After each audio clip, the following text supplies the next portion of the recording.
this is Nutritious and welcome to Cuisine. இன்னைக்கு நம்ம பார்க்க போறது ரொம்ப சிம்பிளான ஒரு ரெசிபி தாங்க. வேற ஒண்ணே இல்ல, ரம்ஜான் ஸ்பெஷல் நோம்பு கஞ்சி. வாங்க எப்படி செய்யுதுன்னு பார்க்கலாம்.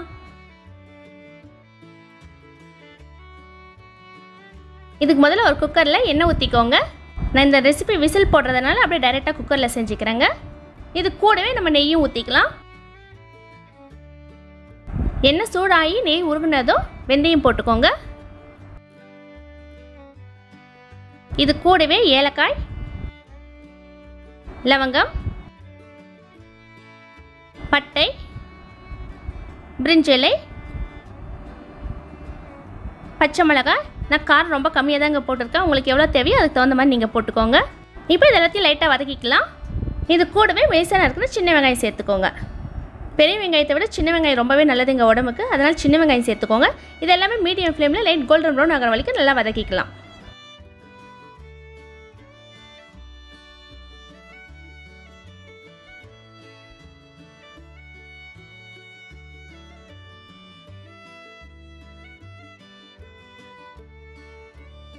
இப்போ வெங்காயம் நல்லா வதங்கிடுச்சு. இது கூடவே நம்ம இஞ்சி பூண்டு விழுது சேர்த்துக்கலாம். நான் கொஞ்சம் குறவரப்பாக அரைச்சி எடுத்துருக்காங்க. இதோடவே நம்ம உப்பையும் சேர்த்துக்கலாம் தேவையான அளவு. இது எல்லாமே ஒரு நிமிஷம் அந்த ஸ்மெல் போகிற வரைக்கும் நல்லா வதக்கிக்கோங்க.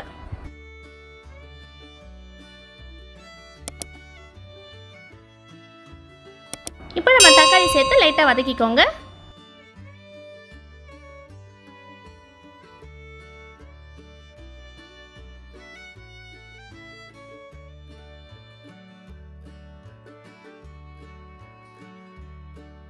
இப்போ இதை கூடவே நம்ம மட்டன் கீமா சேர்த்துக்கலாம். இது நீங்கள் மட்டன் ஸ்டாலில் சொன்னீங்கன்னாக்கா நல்லா உங்களுக்கு சாப் பண்ணி கொடுப்பாங்க. இப்போ இது எல்லாத்தையும் நல்லா கலந்து விட்டுக்கோங்க. ஹை ஃப்ளேமில் ஒரு 5 நிமிஷம் நல்லா வேகட்டும். அப்போ தான் இந்த மட்டனில் இருக்கிற தண்ணியெல்லாம் வெளியில் வரும்.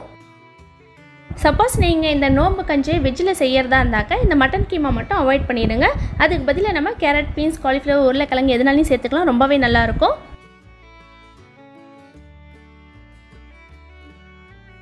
இப்போ நம்ம ஊற வச்ச பச்சை அரிசியும் பாசிப்பருப்பும் சேர்த்துக்கலாம். நான் நல்லா வாஷ் பண்ணி 20 நிமிஷத்துக்கு முன்னாடியே ஊற வச்சுட்டாங்க. இப்போ இதையும் நல்லா கலந்து விட்டுக்கோங்க.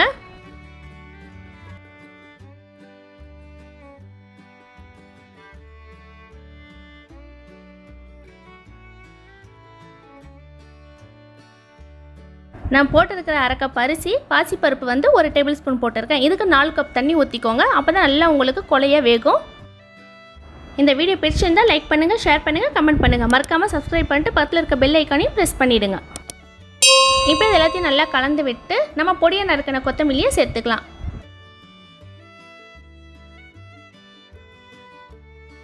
இப்போ இது நல்லா கொதி வரட்டும்.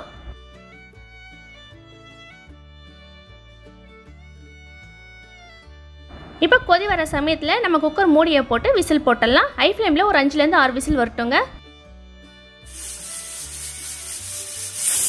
அந்த விசில் வரக்குள்ளே அந்த ஸ்மெல் ரொம்பவே நல்லா இருக்குங்க.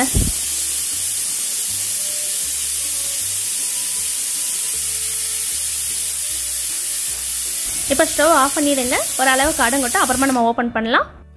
இப்போ ஆவி அடங்கிடுச்சு. நம்ம ஓப்பன் பண்ணி பார்க்கலாம் எப்படி இருக்குன்ட்டு. நல்லாவே குக் ஆகிருக்குங்க. இப்போ நல்லா மிக்ஸ் பண்ணி அந்த கரண்டியில் லைட்டாக மேஷ் பண்ணி விட்டுக்கோங்க. சப்போஸ் உங்களுக்கு கோகோனட் மில்க் வேணும் அப்படின்னாக்கா நீங்கள் ஆட் பண்ணி ஒரு 2லேருந்து 3 நிமிஷம் மீடியம் ஃப்ளேமில் கொதிக்க விட்டுக்கோங்க. எனக்கு அது பிடிக்காதனால நான் ஆட் பண்ணல. சப்போஸ் இந்த கஞ்சி உங்களுக்கு திக்காக இருக்கிற மாதிரி இருந்தால் கொஞ்சம் சுடு தண்ணி காய வச்சு ஒரு 5 நிமிஷம் மீடியம் ஃப்ளேமில் கொதிக்க விட்டுக்கோங்க. உங்களுக்கு கரெக்டாக இருக்கும். அவ்வளோதாங்க, நோம்பு கஞ்சி ரெடி. இந்த ரம்ஜான் டைமில் மார்னிங்லேருந்து ஈவினிங் வரைக்கும் அவங்க ஃபாஸ்டிங் இருப்பாங்க, அதாவது விரதம் இருப்பாங்க.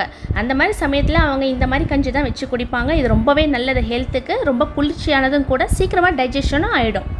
இந்த கஞ்சியில் நம்ம போட்டிருக்க நெய், வெந்தயம், சின்ன வெங்காயம், அதே மாதிரி பாசிப்பருப்பு, மட்டன், இது எல்லாமே ரொம்ப குளிர்ச்சிங்க. இந்த சம்மருக்கு யாருனாலையும் இதை சாப்பிட்லாம், ரொம்ப நல்லது.